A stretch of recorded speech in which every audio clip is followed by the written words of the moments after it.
Hello, me lovelies. It's me, Ned Natter, with the famously unpasteurised and unfiltered Ned Natter Radio Show, ready to brighten your day. First up, it's great to be here again with you. It's time for a good old natter with an international flavour. But remember, I don't chat about the regular news and current affairs. Oh no, I'm here to give you a break from it all. Yup, a good laugh, even when it's only once a week on a Wednesday. Remember though, you can listen to all my shows again. Yep, they're all saved for you as podcasts at nednatter.com. Yep, okay, well, put everything down. No, everything, I mean you too. Come on, it's time for the Ned Natter Show, and you can't miss this. This week on the Ned Natter Show, we have the first of our seasonal visitors. It was me and me Elsie's wedding anniversary too. Old Nan remembers knife sharpeners, Nudist old Fred handles bad seasonal sweaters, and me vegan neighbour young Alice chats about dolphins, whilst me agent 50% is hoping to boost real estate sales. Oh dear, well, a two-medicine farm, or what's now loosely referred to as Ned Natter's Florida Island, it's back to normal. Well, +1. Yep, basically the wife Elsie and her best buddy Beyond It, that's Beyond It Brandisha Washington or BBW to her friends, have returned from their week-long river cruise without sinking the ship. But we're under siege, aren't we, from the MIL or mother-in-law, Satana, troglodyte, yep, visiting for the holiday. Oh dear, the microwave's back in action. And what's left me so far is under the worst kind of strain. Of course, it's that time of year when you learn to tolerate drop-in relatives, put up with drop-out relatives, and would rather tolerate an hour of brutal torture in opposed to visiting your local grocery store, where mayhem brings out a distinct shortage of manners and kindness. Yeah, the season of goodwill seems to have degraded into long lines, a dearth of checkout operators, added to the push, shove and overuse of the middle finger. Naturally, put a bit of alcohol in the mix and what do you get? Yep, I'm happy to stay here on the farm. Yep, in hiding.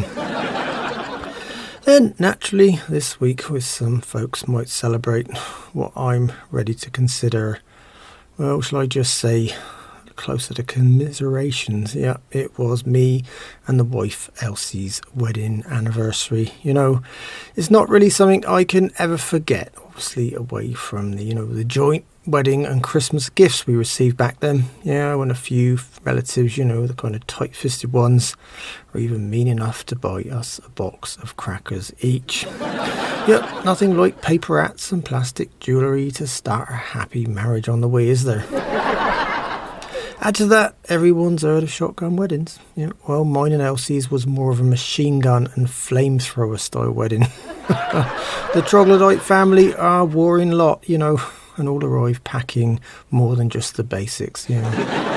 Sure, it was more of an out-and-out siege by the time they got going. Then naturally there was the honeymoon, event most couples like to remember with, I suppose, some kind of friendly fondness, but not me. All I remember was being stuck in a crummy seaside hotel with horrid food and cantankerous staff, and worst of all, I recall that the earth didn't move for me. On the other hand, I needed earth-moving equipment to roll the wife over to her side of the bed. She was not only blind drunk, but already weighty back then. They always say don't look back in anger, don't they? Well, I don't know exactly who they are, but I hate looking back in general. For me, it's like a repeat of a bad TV show that was dreadful to begin with.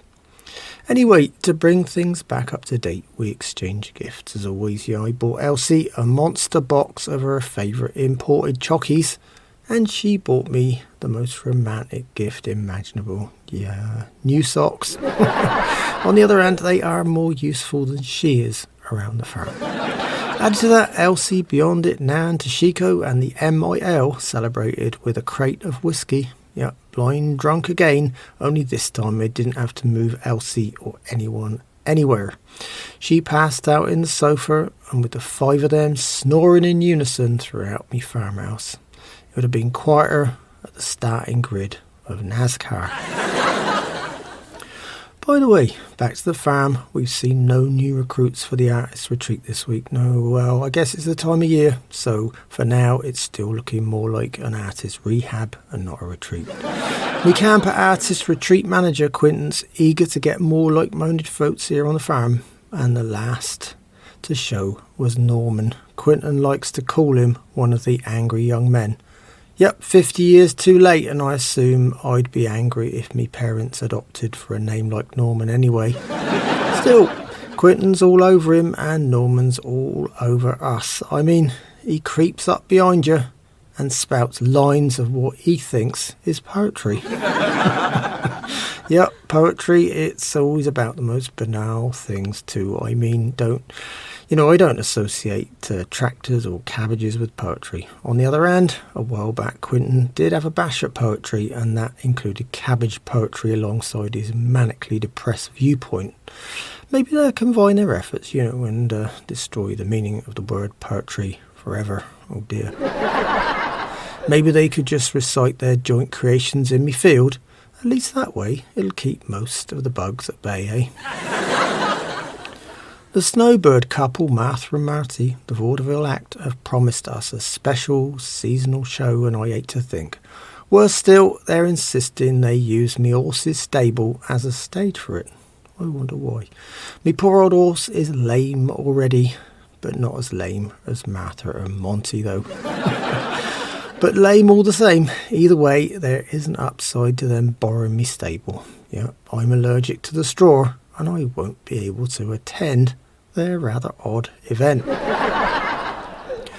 Two other camper artists are still here too. Galen, the self-described self-help guru. He's been hammering out the words on his latest self-help book in his own teepee in the corner of me far field. But I learned from Quinton only yesterday that Galen started on the second book, and that's running alongside the first. This one is his first horror story. A new venture into the unknown for him.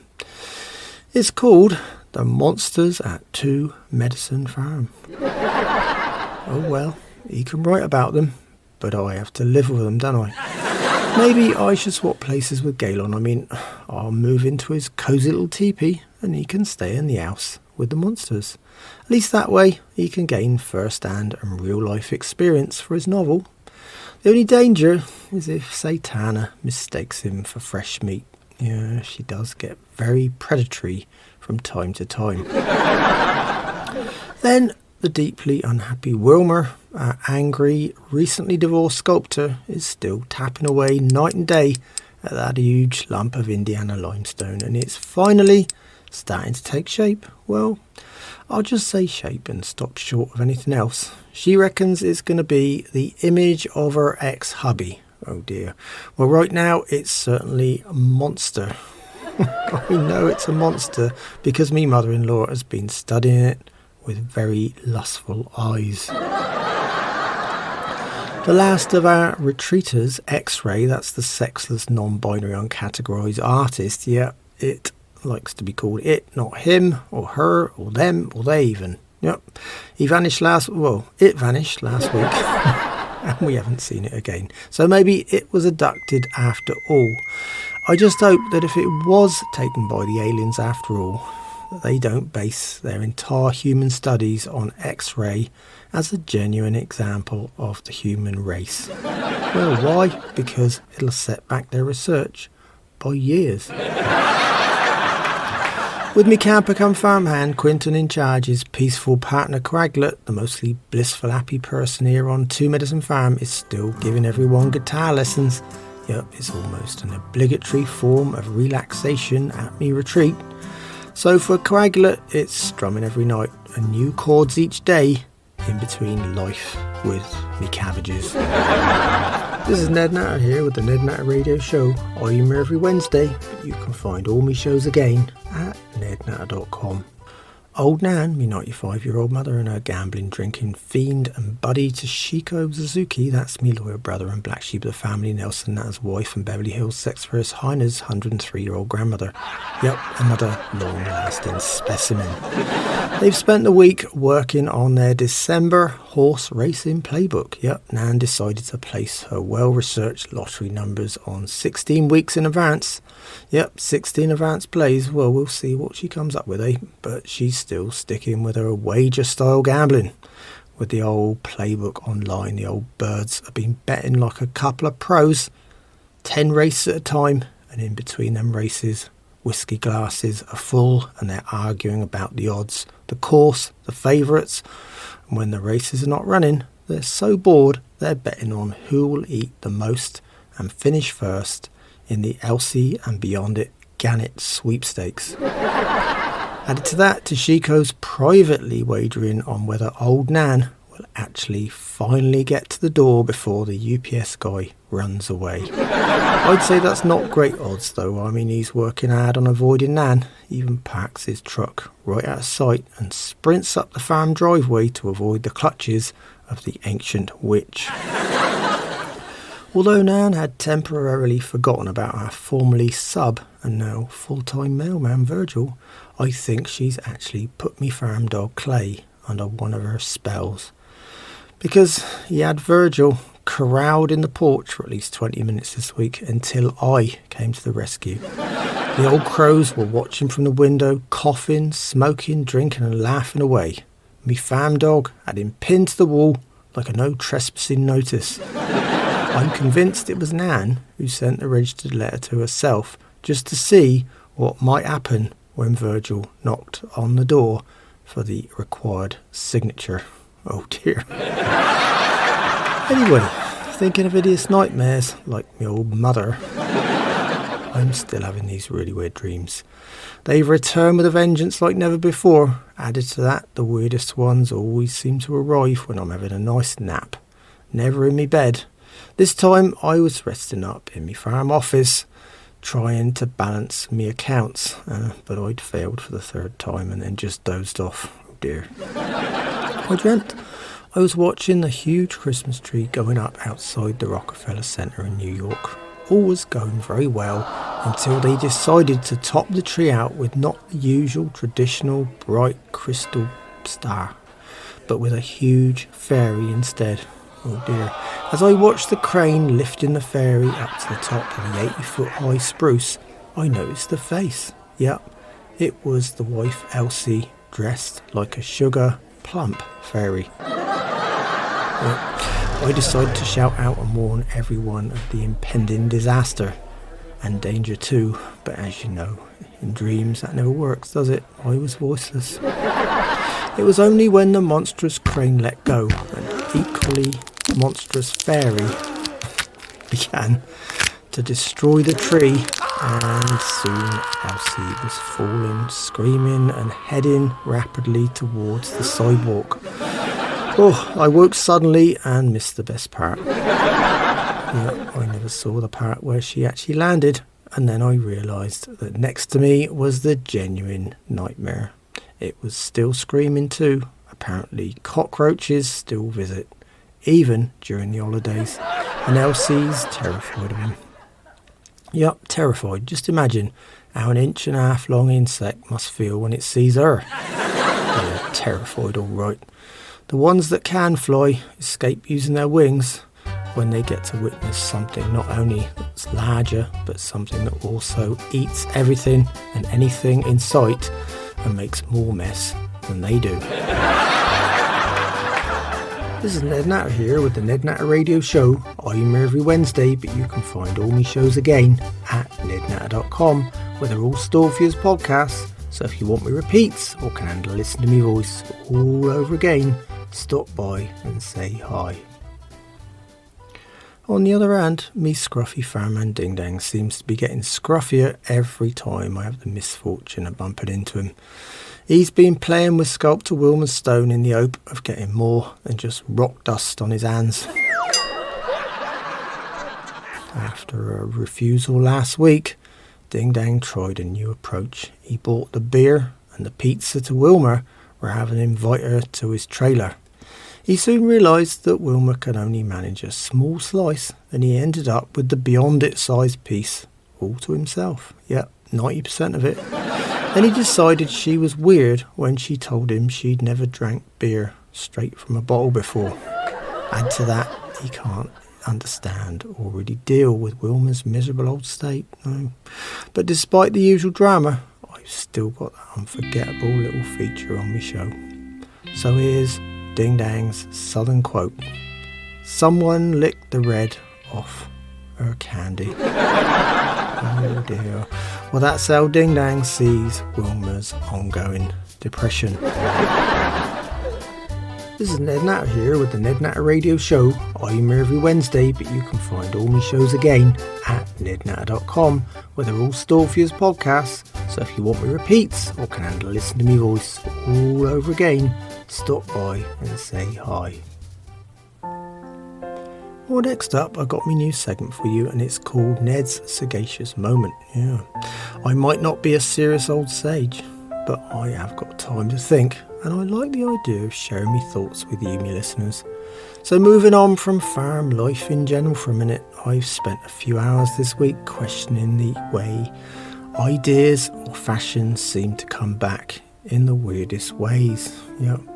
And I'm not talking about, lace gloves, flared trousers or silly hats. Oh dear, no. I'm looking at the fact that when I was a nipper, little boy, we used to have things delivered like it was standard. With the milk arrived, the bread arrived, the groceries, stuff like that, came right to the door. Then all the big box retailers showed up and killed all these folks off with cheaper prices and lower quality. They seem to have vanished forever, and a few years passed and the big guys literally owned the retail world forever. And then almost overnight, what are they trying to do? Yeah, that's right, deliver food to your door. And yep, how are they doing? Badly. Oh dear. I think they should work really on another apparently dead idea instead. Yep, that's customer service. And I don't mean by having a counter in the store with the words customer service printed on it either. I mean, I could put a sign up on my farm gate saying brain surgeon, but it won't make me into one, will it? So if they bring that odd idea of genuine service back first, maybe everything will run smoothly after all. Yeah, we can all dream, can't we?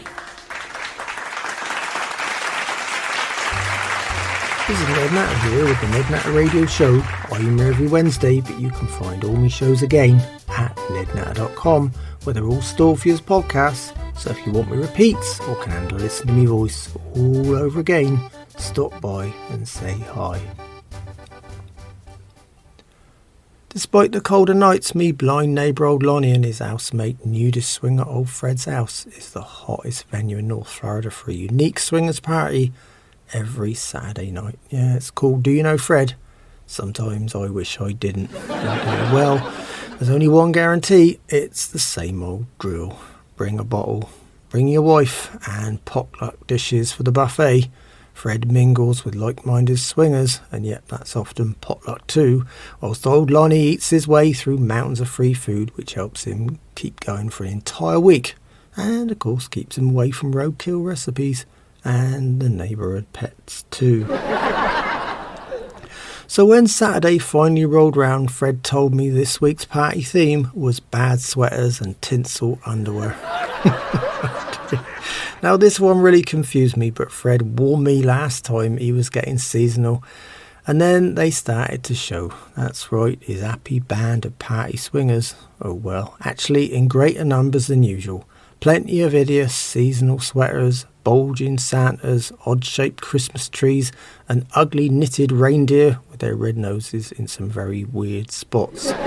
They made the wearers look like something from the clothing clearance aisle in the store. The attempts at tinsel underwear were not only bold, revealing, but tricky, uncomfortable, and odd-looking. Yep, that was just the ones the men were wearing. Then I noticed the excessive amount of seasonal mistletoe hanging around Fred's home, and yep, I headed home very quickly. Well, on the family front, when she's not complaining about, well, just pick a subject and she complains. Me 95-year-old mother, old Nan, the miserable old crow herself, has a little feature on me show. Yeah, old Nan remembers. Oh dear, it's a little bout of what's professionally termed reminiscence therapy. This time, old Nan remembers another one of our long-lost relatives. Yep, long-lost for very good reason. We got far too many hideous relatives out there. Anyway, it was a memory about old Kevin, the knife sharpener, death. Yep, and this one had a hideous reputation. Anyway, with a name like Death, they don't get many opportunities to be anything other than hideous. See, Death's old Nan's maiden name. They say Diath to make it sound better, but I still call them the Deaths, making everything clear and above board and up front, eh? Anyway, back to Kevin, the knife sharpener, Death. Oh dear, well, he's more of what you call ancient folklore now, not really a recent death specimen. No, see, he went to London to find his fortune in the big city during the Victorian times. Yep, and set up shop as a knife sharpener in the East End of old London, in near a place called Whitechapel. Rumour has it that his best customer was a man called Jack, and he called on Kevin every week to have his blades sharpened. Yep, extra sharp that was. Added to that, he always tipped well, and it was only some time later that the world discovered how Jack the Ripper was famous for his accurate cuts. Worse still was that old Nan actually reckons that it was one way how the deaths had contributed to the history books. And that really is a family oh dear for me. With the amount of nuts in her family, they'd make a family of squirrels very happy indeed. This is Ned Natter here with the Ned Natter Radio Show. I'm here every Wednesday, but you can find all my shows again at nednatter.com. Well, that lovely tiny old music means it's time again for my book reviews. Yep, I get my hands on a few and I feature them right here on my show. Just remember, I've got a great system here. Yep, if a book's shite, it goes on my compost heap. Sometimes if it's really bad, you have to burn it. Middle of road books go in the giveaway charity box, and the good or reasonable ones usually stay on my fan library shelf. I hope that's all nice and clear for you. Okay then, I've ended up with just one book this time around, and it's called Genetically Modified Self-Help by A. Crossbreed Jr. Yep, he's jokingly known to his friends as Heinz. This book explains the way to wealth through one simple method. Yep, genetic modification. The author says that no other self-help get-rich scheme can even begin to work without his assistance. Yep, all outlined in this Andy-sized large print guide for absolute idiots. Either way, I'll give you a few highlights anyway. Well, you can call them highlights. He reckons the only guaranteed route to success is through genetic modification. Yep, yours. The perfect set of genes means success, and he says food should not be the only thing we consider when discussing GMO. Personally, I found his short book confusing and decided the best kind of genetic modification out there for the author was a full frontal lobotomy. Yep, a guarantee not so much of success, but as a guarantee he'd never be able to write another pile of crap like it again. Anyway, I'm going to burn this one after me show. I just don't want to see it ever again. Well, me lovelies, that's all on me book review feature this time around.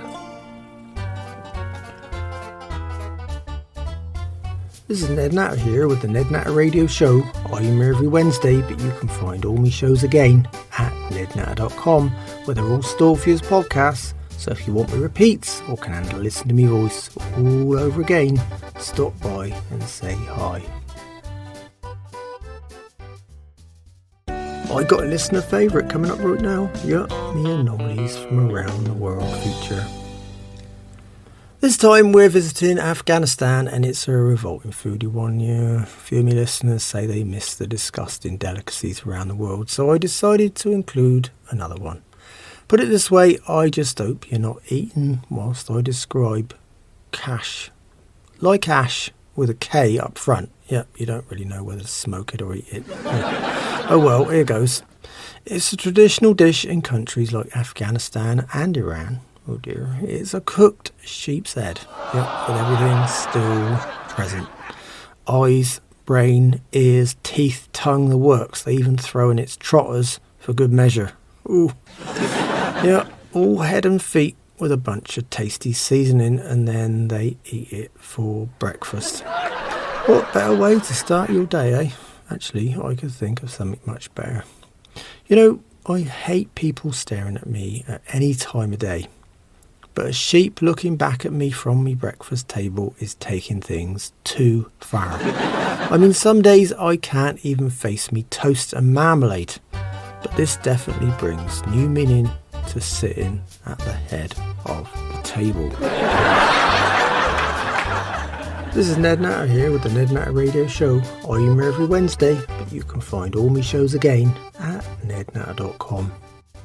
Well, now we're heading to England. Yep, see, I got a call from Nigel Ponce, the arrogant old catfish-faced gentleman farmer. Me brother young buck skipped the USA and manages Ponce's old farm on his rambling estate. After living in Pennsylvania for 15 years, Buck naturally picked up plenty of American expressions and he really enjoys confusing Ponce with them.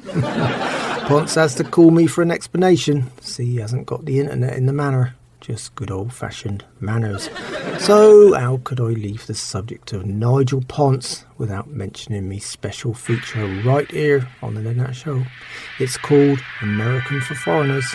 After all, Ponce finds most regular phrases and sayings foreign. Oh dear, well, here goes American for Foreigners with me arrogant British aristocratic contributor. First up though, here's his latest voicemail message. You have messages. Well, hello, Ned. This is Nigel Ponce calling you from England. Your brother Buck has told me he's pleading the fifth. It was after I asked him about a massive hole in the farm accounts. Yes, it does sound absolutely ridiculous. Can you tell me what on earth he's talking about, as I haven't a clue? All I wanted to know was where the money's been spent. So perhaps you could call me back, Ned, and solve this dilemma. Thank you so much, old chap. Goodbye. You know, I just love the way he introduced himself on me voicemail. It's as if I actually know someone else who sounds just like him. An horrifying thought, eh? Anyway, let me translate it for you, Nigel. This time Buck says he's pleading the fifth. And Nigel thinks Buck's deliberately confusing him. Well, it is a weird expression away, Nigel. The Fifth Amendment is an important part of the US Constitution. But in this case, it really means basically he's not going to tell you anything. He's evoking his right to remain silent and not incriminating himself. Or in other words, and in his case, he's not going to tell you the truth. Oh dear. You might like to check, with the local race course, Nigel, as Buck has inherited the degenerate gambler gene from old Nan, me mother. And that shortfall, might have just been spent on a few horses. Anyway, I hope it makes some kind of sense to you, Nigel. This is Ned Natter here with the Ned Natter Radio Show. I'm here every Wednesday, but you can find all my shows again at nednatter.com. I headed over to me incontinent political commentator neighbour Old Rush's Stonewall Jackson farm to listen to the latest second-hand news from the Writers' Centre, and all in very small instalments. Yet with a weak bladder, Rush is always rushing off. Poor old mucker. For starters, Rush has asked to spend Christmas Day here on the farm this year. Well, he's a lonely old soul, and he's kind of invited himself anyway. He knows I can't refuse me favourite though bigoted show contributor. Either way, it means hours of Republican rhetoric surrounded by the sounds of continuous munching. Otherwise, his private ideas are on hold for a few weeks, as he reckons nobody wants to discuss politics right now. How right you are, Rush. Add to that, our polyamorous Democrats TV host neighbour Jeremy Sprung is heading off for a festive break in California, where at least he reckons there'll be less arguments. But that's probably because he deliberately surrounds himself with a group of hand-picked Democrats. In the meanwhile, Rush is being helpful and working on his private conversion through kindness initiative. This time he's arranged to spend a day helping to hang Christmas lights on the roof of the Masonic Lodge. Yep, because he's a member of the local lodge, not just vote gathering this time around. Yep, it's called Goodwill to All Masons. I smiled as all I could see was him running up and down the ladder every 5 minutes and never placing a single light where it was supposed to go. But before he could tell me more, he excused himself with that standard statement. Gotta go, Ned. Oh dear, Rush has always gotta go and flush. This is Ned Natter here with the Ned Natter Radio Show. I'm here every Wednesday, but you can find all my shows again at nednatter.com, where they're all stored for you as podcasts. So if you want me repeats or can handle listen to me voice all over again, stop by and say hi. Me lovely neighbour young Alice Jones invited me over for our weekly vegan cake and fair trade coffee sit down. Young Alice was in a happy mood when I visited. She'd received a gift. One of the local farmers had heard she adopts animals and had given her a collection of very odd livestock. 2 goats, a pig, a cow and a mule. Yep, quite a combination. Before I could even discuss the potential drama or how she's going to manage the additions to her menagerie, Alice reminded me of something, how I should be taking more notice of the wonders of nature. She baffled me again with this really bizarre statement right out of the blue. Dolphins blow water rings to hunt fish. Yep, they even get under a big shoal of fish and keep blowing the rings, which confuse the fish into splitting from the group, making them easier prey. Oh dear, well that's very interesting. But when me mother, old Nan, blows smoke rings, she uses them to keep things away from her, not encourage them. Anyway, as always, the coffee, cake and company was reliably nice. This is Ned Natter here with the Ned Natter Radio Show. I'm here every Wednesday, but you can find all my shows again at nednatter.com.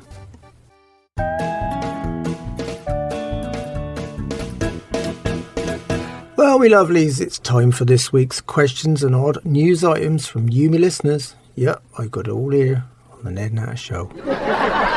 Right then, first up I got a call from Ramona in Rhodes. Yep, she's asking me about what I think about anti-Santas. Yep, in Europe they have these terrifying versions of Santa to scare the kids. Well, supposedly into being well behaved, but these aren't just idle threats they make for a kind of monstrous Christmas. Oh dear. Well, they got characters like Krampus. He's from Germany. Yeah, he's half goat, half demon. That's bad enough. He's supposed to beat naughty children and even kidnap them.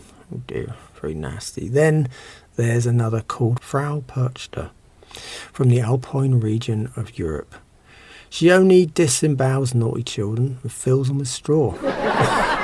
The upside is you can keep her away and at bay with a kind of porridge. That's handy to know, isn't it? Then there's another ugly bunch called the Kalikantzari. I think I got that right. They mostly hang out in the Balkans and spend the 12 days of Christmas trying to break into folks' homes and play tricks on them. But you can keep them away with a calendar, apparently. Yeah, apparently they get confused counting all the holes in it. Oh, well. Around here, they'd recommend a 9mm, which makes a different kind of hole in Home Invaders. Of course, I have my own anti-Santas right here, don't I? Yeah, the wife, the mother-in-law, and beyond it. Oh dear. The second item comes from Thomas in Tottenham. Yeah, that's in Old London, and he's got an odd one from the UK for us. Yeah, a woman called the cops as she'd seen human remains in a field.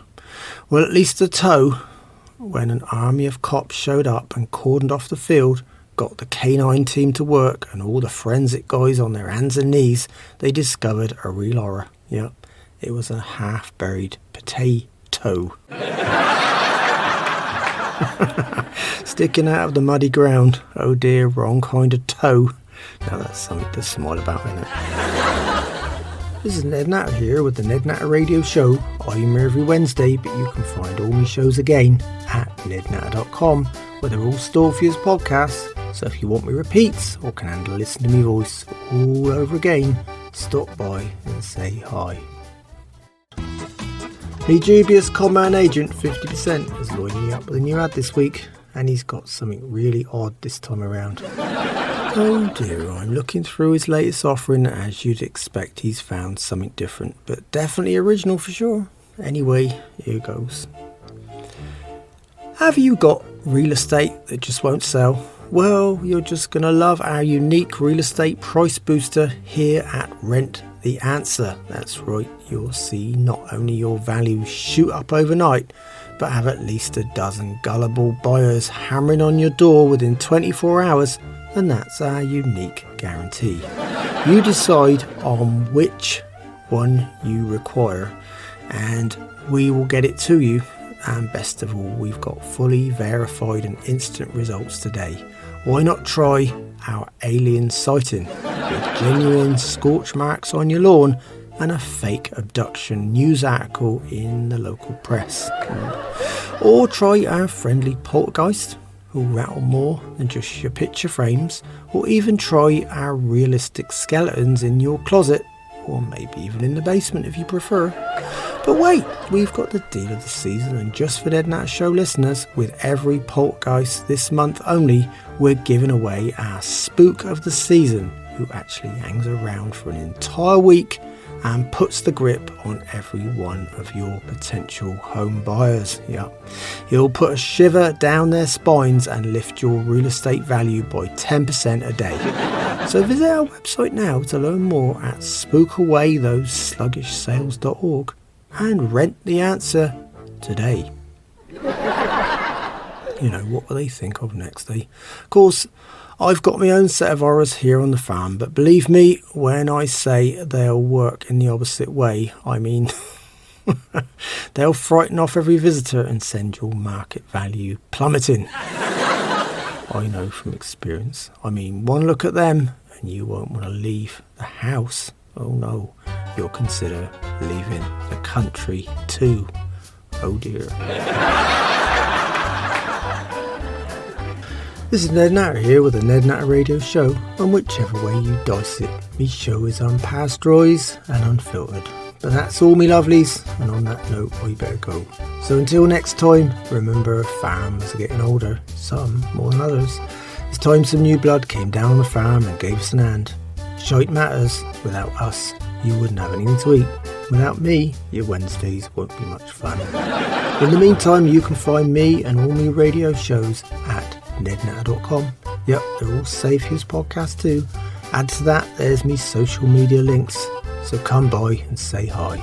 It'd be great to hear from you.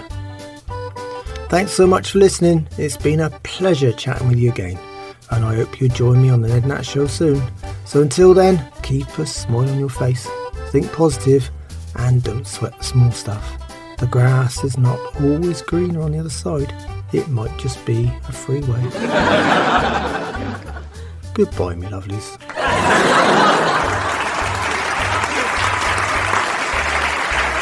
The Ned Natter Show is written and presented by me, Ned Natter. The show is produced and recorded live in Florida, USA by Doris Spilsborough.